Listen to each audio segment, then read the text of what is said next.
Hello, नमस्कार। आप सभी का स्वागत आपके अपने YouTube channel correct success centre में। आज हम एक नया चैप्टर स्टार्ट करने जा रहे हैं और चैप्टर का नाम है दो चरों वाले रैखिक समीकरण युग्म।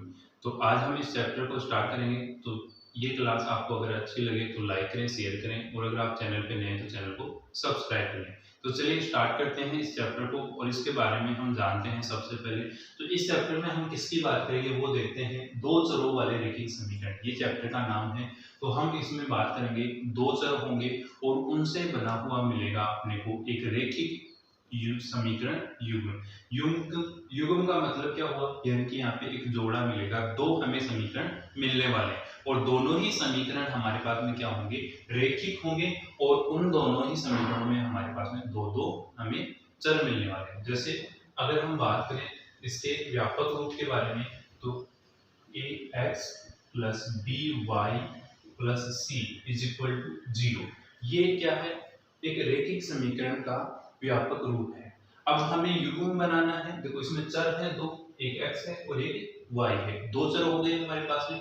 अब हमें इनका युग्म बनाना है तो हम क्या कर देंगे, a1 b1 और c1, इसको इस तरीके से चेंज कर देंगे।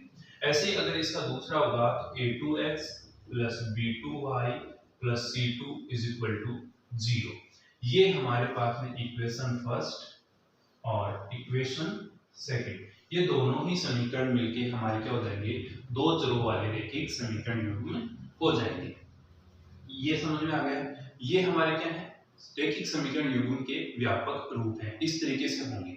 अब यहाँ पे देखो हमारे पास में बात करें a1 a2 b1 b2 और c1 c2, ये हमारे पास में क्या है, वास्तविक संख्या है, वास्तविक संख्या यानी रियल नंबर होंगे। ठीक है, ये a1 b1 a2 b2 और c1 c2, ये तीनों ही हमारे पास में, तीनों तीन छह, ये हमारे पास में होंगे वास्तविक संख्याएं। अब अगर हम बात करें तो हमारे पास में होगा क्या, जो a1 का स्क्वायर है प्लस a2 का स्क्वायर, ठीक है, a1 square plus b1 square, sorry यहाँ पे क्या आ जाएगा, b1 स्क्वायर, ये कभी भी क्या नहीं होगा, जीरो नहीं होगा। समझ में आ गया। ऐसे ही हम बात करें तो a2 का स्क्वायर प्लस b2 का स्क्वायर, ये हमारे पास में क्या नहीं होगा, जीरो नहीं होगा। तो ये हमारा व्यापक रूप था रेखीय समीकरण युग्म का। अब हम आगे देखते हैं। देखो हमारे पास में दो समीकरण आ गए, दो इक्वेशन आ गए, फर्स्ट और सेकंड। तो इन दोनों के बीच में क्या संबंध है, और इन दोनों ही समीकरणों के हमारे पास में दो लाइन बनने वाली है, यानी कि अगर हम इसको ग्राफ में रिप्रेजेंट करेंगे तो हमारे पास में कहीं ना कहीं दो लाइन बनेगी और इन दोनों लाइंस के बिटवीन में क्या संबंध है, क्या रिलेशन है, वो हम देखने वाले हैं। नेक्स्ट हम देखते हैं कि हमारे पास में दो, हमारे पास में समीकरण है, एक ये रहा और एक ये रहा। इन दोनों ही समीकरणों को अगर हमें सोल्व करना हो, हल करना हो, तो हम किस तरीके से कर सकते हैं। तो हमारे पास में दो विधि हैं, एक है ग्राफीय विधि और दूसरी है बीजगणितीय विधि। दो विधियों से हम इन दोनों जो रेखीय समीकरण युग्म है इसको सोल्व कर सकते हैं और अपन x और y के मान पता कर सकते हैं। तो हमारे पास में दो विधियां हैं और उनमें से हम अब बात करने वाले हैं फर्स्ट ग्राफीय विधि और उसके बाद हम बात करेंगे बीजगणितीय विधि पर। तो फर्स्ट हम बात करने वाले हैं ग्राफीय विधि में, और ग्राफीय विधि में हम बात करेंगे तो जो ग्राफ में निरूपित करेंगे इन दोनों समीकरणों को, या फिर हम ये कह सकते हैं दोनों को मिला के हम ये बोल सकते हैं रेखीय समीकरण युग्म। तो रेखीय समीकरण युग्म को अगर हम ग्राफ में शो करेंगे, रिप्रेजेंट करेंगे, तो हमारे पास में कुछ चीजें आएंगी, वो हम पहले देख लेते हैं। जैसे हमने दोनों को लिया तो दोनों की अलग अलग लाइन बनेगी ग्राफ में, तो उसमें हमारे पास में देखो दोनों ही जो ये समीकरण है वो ग्राफ में रिप्रेजेंट होंगे। तो किस तरीके से रिप्रेजेंट हो सकते हैं, पहली कंडीशन है हमारे पास में कि ये दोनों ही ग्राफ हमारे पास में कैसा आ जाए, दोनों ही एक बिंदु पर प्रतिच्छेद करें। ठीक है, तो यहाँ पे देखो जैसे हमने पहले में डायग्राम बना देता हूँ, एक जो लाइन है, एक समीकरण की लाइन कुछ इस तरीके से है और दूसरे की कुछ इस तरीके से, यानी ये दोनों ही रेखे, दोनों समीकरण ग्राफ में कुछ इस तरीके से आ रहे हैं, यानी एक दूसरे को किसी एक पॉइंट पे, एक बिंदु पे प्रतिच्छेद कर रहे हैं। तो ये जो रेखीय समीकरण युग्म होगा वो कैसा हो जाएगा, प्रतिच्छेदी रेखा। कैसी रेखाएं हो जाएंगी? ये दोनों ही रेखाएं कैसे हो जाएंगी? प्रतिच्छेदी रेखाएं हो जाएंगी, यानी दोनों एक ही बिंदु पे कट कर रहे हैं। और जिस बिंदु पे कट करेंगे वो इनका क्या हो जाएगा? अगर हम हल की बात करें तो हल इनका हो जाएगा अद्वितीय। अद्वितीय का मतलब एक हल होगा, ठीक है। अगर ये दोनों एक दूसरे को प्रतिच्छेद करेंगी तो हल होगा हमारा एक, और वो कौन सा होगा? जहां पे एक दूसरे को प्रतिच्छेद करेंगे वो बिंदु ही हमारा हल होगा। इसके अलावा अगर हम बात करें तो ये समीकरण युग्म है, दोनों का समीकरण युग्म। समीकरण युग्म, समीकरण युग्म कैसा होगा हमारे पास में? समीकरण युग्म आ जाएगा संगत, ठीक है। ये समझ में आ गई? दो रेखाएं हैं, अगर दोनों एक दूसरे को प्रतिच्छेद करती हैं तो उन्हें अद्वितीय हल होगा, और वो दोनों ही समीकरण युग्म क्या होंगे? संगत होंगे। और प्रतिच्छेद जो बिंदु है वो हमारा इसका हल हो जाएगा। आगे हम बात करते हैं कि दोनों ही लाइन एक दूसरे को इंटरसेक्ट नहीं करें, यानी प्रतिच्छेद नहीं करें, दोनों क्या हो? दूसरे वाली कंडीशन में अगर हम बात करें, एक लाइन है और उसी के ऊपर दूसरी लाइन भी जा रही है, ठीक है, यानी एक के ऊपर एक लाइन जा रही है। यानी इसमें होगा क्या कि जो पहले वाला समीकरण है, एक रेखा का समीकरण, दूसरी जो लाइन है, दूसरी जो रेखा है उसके सेम बिंदु हैं, पॉइंट दोनों ग्राफ में क्या है? सेम है, तो दोनों कैसे जाएंगी? एक जाएगी, वैसे उसके ऊपर से दूसरी चली जाएगी, क्योंकि दोनों के पॉइंट क्या होंगे? सेम होंगे। ऐसी कंडीशन में हम रेखाओं को क्या कहेंगे? संपाती रेखाएं। संपाती रेखाएं, ठीक है। और इनमें जो होगा हल क्या होगा? अब देखो, हर बिंदु पे लाइन एक दूसरे को मिल रही है, दोनों के बिंदु मिल रहे हैं, तो हल क्या हो जाएगा? अनेक हल हो जाएंगे। क्या हो जाएगा? अनेक हल होंगे, ठीक है। अब इसके बाद में बात करें कि ये जो समीकरण युग्म है वो हमारा संगत होगा या फिर असंगत, तो ये समीकरण युग्म आपका होगा संगत, और संगत भी कैसा होगा? आश्रित, ठीक है। आश्रित संगत हमारा समीकरण युग्म हो जाएगा। आगे हम बात करते हैं तीसरी कंडीशन, ये फर्स्ट कंडीशन थी, ये सेकंड। अब थर्ड वाली कंडीशन की बात करते हैं कि दोनों ही लाइन कैसे जाएं? एक दूसरे के पैरेलल यानी समांतर जाएं। दोनों ही लाइन एक दूसरे को बिना टच किए एक दूसरे के समांतर निकलती हैं, तो उस कंडीशन में हमारे पास में जो रेखाएं होंगी वो कैसे हो जाएंगी? समांतर रेखा हो जाएगी, समांतर रेखा, ठीक है। अब अगर हम बात करें हल की तो क्या होगा? जब दोनों एक दूसरे को कहीं टच ही नहीं करेंगे, एक दूसरे को काटेंगे नहीं, तो हमारा कोई भी हल नहीं होगा। तो हम यहाँ पर नोट कर देंगे, कोई हल नहीं है, ठीक है। और समीकरण युग्म की बात करें, जब कट ही नहीं कर रहे हैं तो इस कंडीशन में हमारे पास समीकरण युग्म क्या हो जाएगा? असंगत हो जाएगा, यहां तक समझ में आ गया? ये तो थी इनके बीच में कि अगर हमारे पास में दोनों रेखाएं किस तरीके से जा रही हैं, प्रतिच्छेदी, संपाती या फिर समांतर, ये हमने देख लिया। अब देखो, हमें तो इक्वेशन इस तरीके से देगा, ठीक है, और उसके बाद में हमें ग्राफ में रिप्रेजेंट करना है। ये चीजें हम कब बताएंगे? जब इस तरीके से हमें ग्राफ दिखेगी। अगर हमारे पास में ये इक्वेशन हमें दिए हुए हैं, रेखीय समीकरण युग्म दिए हुए हैं, तब हम कैसा पता लगाएं कि ये हमारे पास में प्रतिच्छेदी रेखाएं हैं, संपाती हैं और समांतर है? ये हम अब देखने वाले हैं।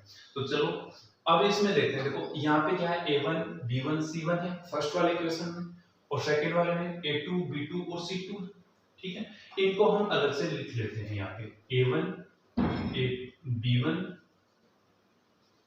और c1, ये तो आ गए हमारे इक्वेशन नंबर फर्स्ट के, और a2 b2 और c2 ये इक्वेशन नंबर सेकंड, ठीक है।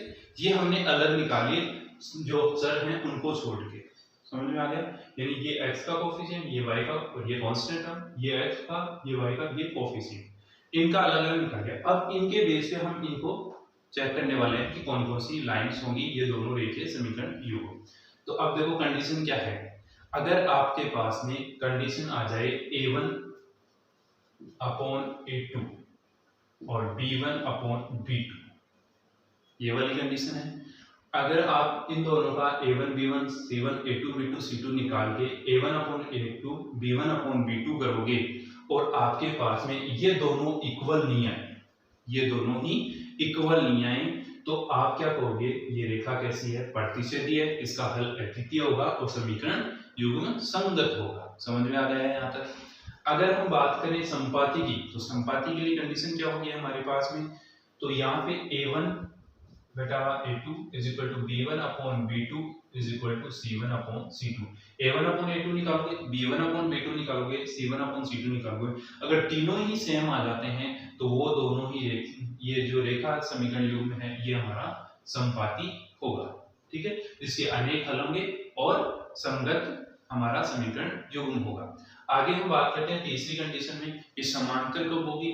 समांतर की कंडीशन कब होगी, जब a1 upon a2 is equal to b1 upon b2 not equal to c1 upon c2। तो इसको मैं नीचे नोट कर देता हूँ, यहाँ पे नोट कर देता हूँ, a1 upon a2 is equal to b1 upon b2 is equal to c1 upon c2।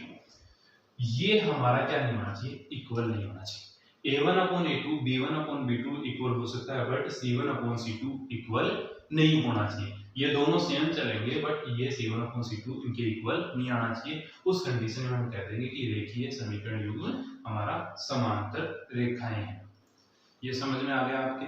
अब हम समझते हैं इनको एक क्वेश्चन से, तो वहाँ पे और भी अच्छे से आपको क्लियर हो जाएगा। अब हम देखते हैं एक्सरसाइज नंबर 3.1 और उसका फर्स्ट क्वेश्चन। और इस एक्सरसाइज में हम सीखेंगे किस तरीके से हम इनके समीकरण युग्म बना सकते हैं, समीकरण बना सकते हैं। उसके बाद में हम सीखने वाले हैं कि रेखीय समीकरण युग्म को ग्राफीय और बीजीय जो गणित विधि है उससे हम सोल्व कैसे करेंगे। तो सबसे पहले हम बनाते हैं इसमें समीकरण युग्म। तो सबसे पहले क्वेश्चन देखते हैं। आफ्ताब अपनी पुत्री से कहता है कि 7 वर्ष पूर्व मैं तुझसे 7 गुनी आयु का था, अब से 3 वर्ष बाद मैं तुमसे केवल 3 गुनी आयु का रह जाऊंगा। इस स्थिति को बीजीय एवं ग्राफीय रूपों में व्यक्त कीजिए। केवल हमें ये व्यक्त करना है, समीकरण बनाना है।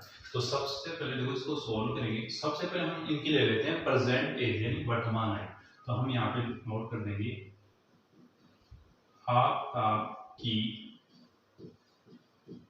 वर्तमान एज या फिर आयु। वर्तमान आयु हम ले लेते हैं x और आफ्ताब की पुत्री की वर्तमान आयु, और वर्तमान आयु क्या हो जाएगी y। ठीक है, अब हम प्रश्नानुसार चलते हैं। ये हमने ले लिया प्रश्नानुसार, ये x ईयर का है और ये y इन x वर्ष और y वर्ष। अब प्रश्न हमें क्या कह रहा है, सबसे पहले देखो 7 वर्ष पूर्व, तो हम यहाँ पे नोट कर देंगे 7 वर्ष पूर्व। 7 वर्ष पूर्व क्या हो जाएगा, आफ्ताब की आयु 7 वर्ष पूर्व क्या हो जाएगी, प्रेजेंट में x है तो 7 वर्ष पूर्व की बात करेंगे तो क्या हो जाएगा x माइनस 7 वर्ष। ठीक है, ऐसे ही आफ्ताब की पुत्री की आयु प्रेजेंट में कितनी है, y है, तो 7 ईयर आगो में क्या हो जाएगा y माइनस का 7 वर्ष। अब क्वेश्चन में आगे क्या कह रहा है, मैं तुमसे 7 गुनी आयु का था। 7 गुनी आयु का था कौन, आफ्ताब था। तो यहाँ पे x माइनस 7 ये है उसकी 7 वर्ष पूर्व। अब 7 ईयर पहले उसकी ईयर थी, अब तो वो कितने टाइम था, 7 गुनी, यानी 7 से हम मल्टीप्लाई कर देंगे किसको, उसकी पुत्री की आयु को। तो x minus 7 is equal to, ये अंदर मल्टीप्लाई होगा 7y माइनस का 49। तो इसको हम इस तरफ ले आते हैं, तो xy ये x माइनस 7 माइनस का 7y plus 49 is equal to 0। तो ये हो जाएगा x माइनस का 7y, इन दोनों में माइनस करेंगे तो प्लस का 42 इज इक्वल टू 0। तो एक इक्वेशन तो हमारा ये बन गया। इस तरीके से इक्वेशन बनाते हैं। दूसरी कंडीशन हमें दे रखी है अब से 3 वर्ष बाद, तो हम यहाँ पे नोट कर देंगे 3 वर्ष बाद। 3 वर्ष बाद में हमारे पास में जो आफ्ताब है,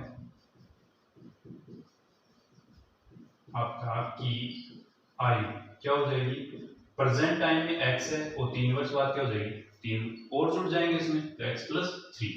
और आफ्ताब की उत्तरी की आयु, उत्तरी की आयु कितनी हो जाएगी y+3।